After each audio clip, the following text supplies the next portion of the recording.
ఖచ్చితంగా పోలీసు బృందాలు అయితే మాత్రం వర్రా కోసం తీవ్రంగా గాలిస్తున్నటువంటి పరిస్థితి కనిపిస్తోంది. మరి ఇప్పటి వరకు ఎందుకు పట్టుబడలేదు, ఖచ్చితంగా 24 గంటల లోపే అతన్ని అదుపులో తీసుకునేటువంటి అవకాశం ఉంది అనేటువంటి పరిస్థితి కనిపించింది నిన్న.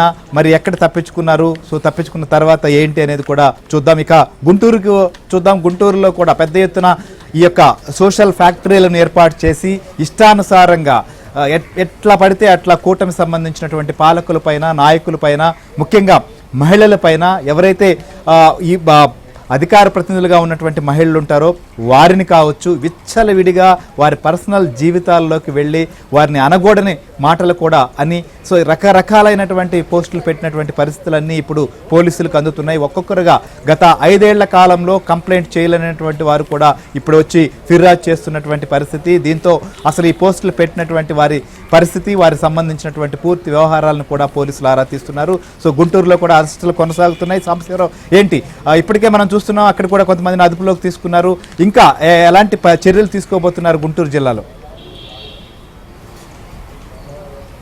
నిన్న తాడికొండ నియోజకవర్గానికి చెందిన వైసీపీ యువజన నేత కల్లం హరికృష్ణారెడ్డిని లాలాపేట పోలీసులు అరెస్ట్ చేశారు. అతను సీఎం పైన, డిప్యూటీ సీఎం పైన, అదేవిధంగా టీటీడీ చైర్మన్ పైన అసభ్యంగా తన సోషల్ మీడియాలో కూడా పోస్టులు పెట్టారంటూ టీడీపీ కార్యకర్త ఇచ్చిన ఫిర్యాదు మేరకు కేసు నమోదు చేశారు.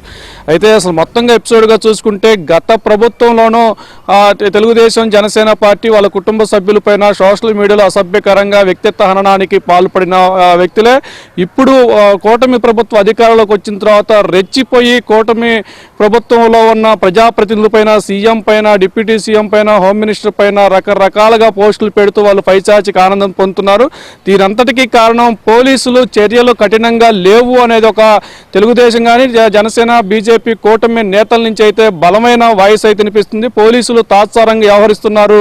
ఇటీవల పవన్ కళ్యాణ్ పిఠాపురంలో చేసిన వ్యాఖ్యలు తొక్కి పెట్టి నార తీస్తామని, అలా చేస్తేనే వీళ్ళు ఒళ్ళు దగ్గర పెట్టుకుని ఉంటారు. అధికారంలో ఉన్న సీఎం, డిప్యూటీ సీఎం పైనే, వాళ్ళ కుటుంబ సభ్యులపైనే బయటికి చెప్పుకోలేని స్థితిలో వాళ్ళు పోస్టులు పెడుతున్నారంటే అది పోలీసులు మెతక వైఖరి అనేది కూడా ఒక స్పష్టమవుతుంది. గత ప్రభుత్వంలో నేనే ప్రత్యక్ష సాక్షిగా ఉన్నాను. ఇక్కడ గుంటూరు రీజనల్ సిఐడి కార్యాలయానికి ప్రతి శుక్రవారం ఒక టీడీపీ నాయకుడిని కానీ, కార్యకర్తను తీసుకొచ్చి ఇక్కడ చిత్రహింసలు పెట్టిన పరిస్థితి అయితే ఉంది. శ్రీకాకుళం నుంచి అచ్చెన్నాయుడు తెచ్చారు, హైదరాబాద్ నుంచి త్రిపులార్ని తీసుకొచ్చారు. ఇక్కడ గుంటూరులో ఉన్న 6 సార్లు ఎమ్మెల్యే గెలిచిన ధూళిపాల నరేంద్రను తీసుకొచ్చి తప్పుడు కేసులో రాజమండ్రి సెంట్రల్ జైలు, రకరకాలుగా తప్పుడు కేసులు. తెలుగుదేశం పార్టీ రాష్ట్ర పార్టీ కార్యాలయం మీడియా ఇన్ఛార్జిగా ఉన్న దారపునేని నరేంద్ర ప్రభుత్వం నుంచి ఆర్టీఐ యాక్ట్ సమాచారం కోరుతున్నాడని అతనిపై తప్పుడు కేసులు పెట్టి వేధించిన గత ప్రభుత్వం ఇప్పుడు అసలు ఏకంగా సీఎం, డిప్యూటీ సీఎం, హోంమంత్రి పైనే, వాళ్ళ కుటుంబ సభ్యులపైన అసభ్య పదజాలంతో అసభ్య ఫోటోలు మార్పింగ్ చేసి సోషల్ మీడియాలో బహిరంగంగా పెడుతున్నా కూడా పోలీసులు ఎందుకు మతక వైఖరి అవలంబిస్తున్నారు? పోలీసులు కఠినంగా లేకపోవడం వల్లే ఇప్పుడు వాళ్ళు రెచ్చిపోయి ప్రభుత్వ పెద్దలపైన, ప్రభుత్వంలో ఉన్న ప్రజాప్రతినిధులపైన పోస్టులు పెడుతున్నాడనే ఒక ఆగ్రహం, ఆవేశం అయితే కూటమి నేతలను, సామాన్య కార్యకర్తలను వస్తుంది. ఇటీవల నేను 2 రోజుల క్రితం వైసీపీకి చెందిన సోషల్ మీడియా కన్వీనర్ వెంకటరామిరెడ్డిని అరెస్ట్ చేయగా ఇప్పుడు వైసీపీ యోజన విభాగం అధ్యక్షుడిగా ఉన్న కల్లం హరికృష్ణారెడ్డిని అరెస్ట్ చేశారు. హరికృష్ణారెడ్డి గత వైసీపీ ప్రభుత్వంలో రాప్తాడు వెళ్లి పరిటాల శ్రీరామ్కి శపథం చేసి మేసం తిప్పి తొడగొట్టి వచ్చిన వ్యక్తి.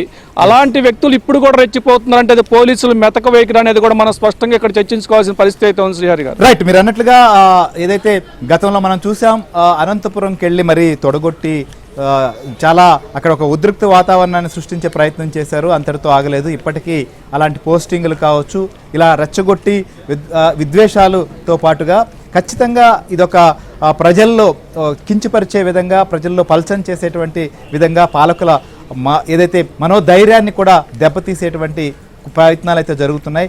ఎవరైనా సరే సోషల్ మీడియా వేదికగా అసభ్యకరమైనటువంటి పోస్టులు ఎవరిపై ఎవరు పెట్టినా కూడా కఠినంగా వ్యవహరించాల్సినటువంటి